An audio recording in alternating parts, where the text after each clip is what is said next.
یہ یونٹ مصنوعی ذہانت سے تیار کیا گیا ہے، اس لیے اس میں الفاظ کی درستگی اور ادائیگی میں غلطی کا احتمال ہو سکتا ہے۔ ایسی صورت میں اصل یونٹ سے رجوع کریں۔ مولانا آزاد نیشنل اردو یونیورسٹی کے centre for distance and on line education کے تعلیمی پروگرام میں آپ کا خیر مقدم ہے۔ یہ آڈیو یونیورسٹی کے کاپی رائٹ شدہ خود اکتسابی مواد سے تیار کیا گیا ہے۔ یہ مواد مولانا آزاد نیشنل اردو یونیورسٹی کے AI کی مدد سے تیار کردہ آڈیو سیریز کا حصہ ہے۔ آج ہم ایک بہت ہی دلچسپ موضوع پر بات کرنے والے ہیں، معاشرے میں ہماری حیثیت، ہمارا مقام اور اس سے جڑے ہوئے کردار۔ جی، یہ وہ چیزیں ہیں جن سے ہم روز گزرتے ہیں، کبھی سوچتے ہیں، کبھی نہیں۔ بالکل۔ تو روزمرہ زندگی میں ہم جو مختلف ٹوپیاں پہنتے ہیں، کبھی گھر پر، کبھی کام پر، یہ سب کیسے طے ہوتا ہے اور کبھی کبھی ان میں کھنچاؤ سا کیوں محسوس ہوتا ہے؟ اچھا سوال ہے۔ دراصل سماجیات ہمیں اسے سمجھنے کے لیے کچھ اوزار دیتی ہے۔ تو آئیے آج انہی اوزاروں کو دیکھتے ہیں، خاص طور پر سماجی حیثیت یعنی سوشل سٹیٹس سے شروع کرتے ہیں۔ یہ ہے کیا چیز؟ کیا صرف پیسہ یا عہدہ؟ نہیں، صرف وہ نہیں۔ دیکھیں، سماجی حیثیت کا مطلب ہے معاشرے میں یا کسی گروپ میں آپ کا ایک مقام، ایک درجہ، ایک پہچان۔ اچھا۔ اور یہ پہچاننا یہ طے کرتی ہے کہ آپ کے حقوق کیا ہوں گے، آپ کی ذمہ داریاں کیا ہوں گی، لوگ آپ سے کیسا برتاؤ کریں گے۔ صحیح۔ جیسے کوئی استاد ہے یا کوئی ڈاکٹر۔ بالکل۔ یا والدین ہیں یا طالب علم، ہر ایک کی اپنی سماجی حیثیت ہے۔ اور میں نے سنا ہے کہ یہ دو طرح کی ہوتی ہے، ایک جو بس مل جاتی ہے اور دوسری جو کمانی پڑتی ہے۔ جی ہاں، آپ نے ٹھیک سنا۔ ایک ہے انتسابی حیثیت، اسکرائبڈ سٹیٹس۔ یہ وہ ہے جو ہمیں پیدائشی طور پر مل جاتی ہے۔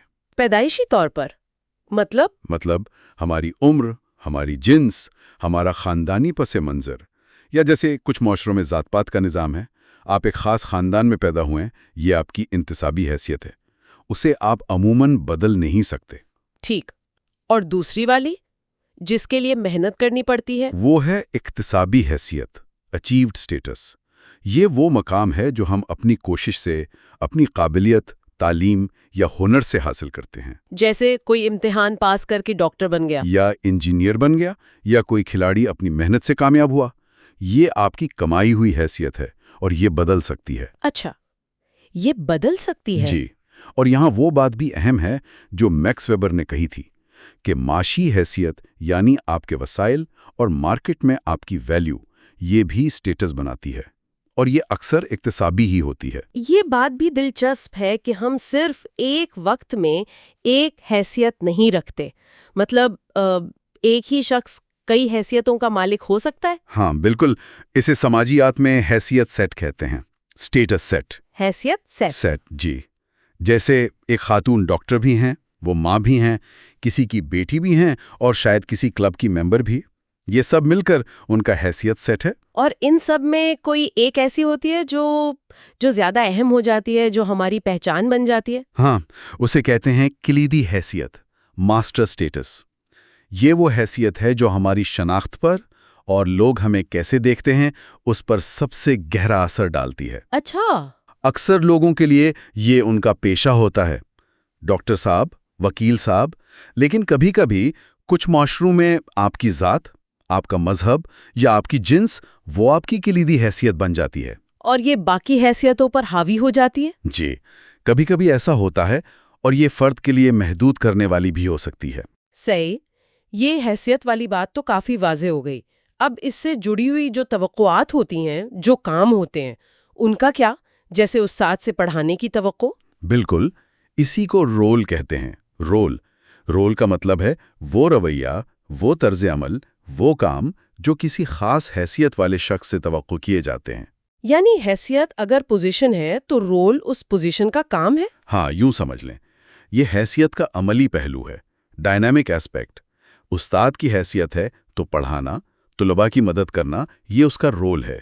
باپ کی حیثیت ہے تو بچوں کی پرورش، یہ اس کا رول ہے۔ اور یہیں پر وہ مسئلہ آتا ہے جس کا ذکر شروع میں کیا تھا، جب یہ رول آپس میں ٹکرانے لگتے ہیں، رول تصادم، رول کانفلکٹ۔ جی، رول تصادم تب ہوتا ہے جب ایک ہی شخص کی مختلف حیثیتوں کی وجہ سے اس سے متضاد قسم کی توقعات وابستہ ہو جائیں۔ مطلب کوئی مثال دیں گے؟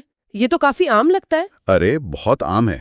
سوچیں، ایک جج ہے، اسے اپنے ہی کسی قریبی رشتہ دار کے مقدمے کا فیصلہ سنانا ہے۔ اوہ، مشکل صورتحال۔ جی، یہاں جج کا رول اور رشتہ دار کا رول آپس میں ٹکرا رہا ہے، یا جیسے رابرٹ کوہن میں بتایا تھا، فیکٹری کا سپروائزر ہے، اوپر سے مینیجر کا حکم کچھ اور، نیچے ورکرز کا مطالبہ کچھ اور، وہ بیچارہ پھنس گیا۔ یہ بھی رول تصادم ہے۔ تو پھر لوگ اس کھینچا تانی سے نمٹتے کیسے ہیں؟ کیونکہ زندگی تو رکتی نہیں۔ ہاں، لوگ مختلف حکمت عملی اپناتے ہیں۔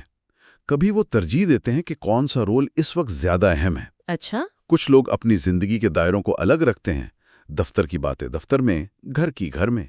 اسے تقسیم کاری کہتے ہیں۔ صحیح، کمپارٹمنٹلائزیشن۔ جی، کبھی لوگ وقتی طور پر کسی ایک رول سے پیچھے ہٹ جاتے ہیں یا کوئی درمیانی راہ نکالنے کی کوشش کرتے ہیں۔ لیکن یہ بھی یاد رکھنا چاہیے، جیسا کہ جیکسن نے کہا، کہ یہ مسلسل تناؤ صحت کے لیے اچھا نہیں، ذہنی بھی اور جسمانی بھی۔ یہ تو اہم نکتہ ہے۔ تو خلاصہ یہ ہے کہ حیثیت ہماری سماجی پہچان ہے، پیدائشی بھی، کمائی ہوئی بھی۔ ہر حیثیت کے ساتھ کچھ رول یعنی متوقع کام جڑے ہیں، اور جب ان میں ٹکراؤ ہو تو رول تصادم پیدا ہوتا ہے۔ یہ تصورات ہمیں سماجی ڈھانچے اور اپنے ذاتی تجربات دونوں کو سمجھنے میں مدد دیتے ہیں۔ بالکل، ان چیزوں کو سمجھنے سے نہ صرف ہمیں دوسروں کے رویے سمجھنے میں آسانی ہوتی ہے، بلکہ ان چیلنجز کا بھی اندازہ ہوتا ہے جن سے لوگ گزر رہے ہوتے ہیں، اور یہ معاشرے میں مواقع اور ناانصافی پر کی روشنی ڈالتے ہیں۔ اور آخر میں ایک سوال چھوڑ جاتے ہیں سوچنے کے لیے۔ جی، آج کی اس بدلتی ہوئی دنیا میں کیا پیدائشی حیثیتوں کا اثر کم ہو رہا ہے اور کمائی ہوئی حیثیتوں کا بڑھ رہا ہے؟ اور کیا ٹیکنالوجی اور گلوبلائزیشن کی وجہ سے ہمیں مستقبل میں رول تصادم کی کچھ نئی شکلیں بھی دیکھنے کو ملیں گی؟ بہت دلچسپ سوال ہے، اور اسی سوال کے ساتھ آج کی اس گفتگو کو یہیں ختم کرتے ہیں۔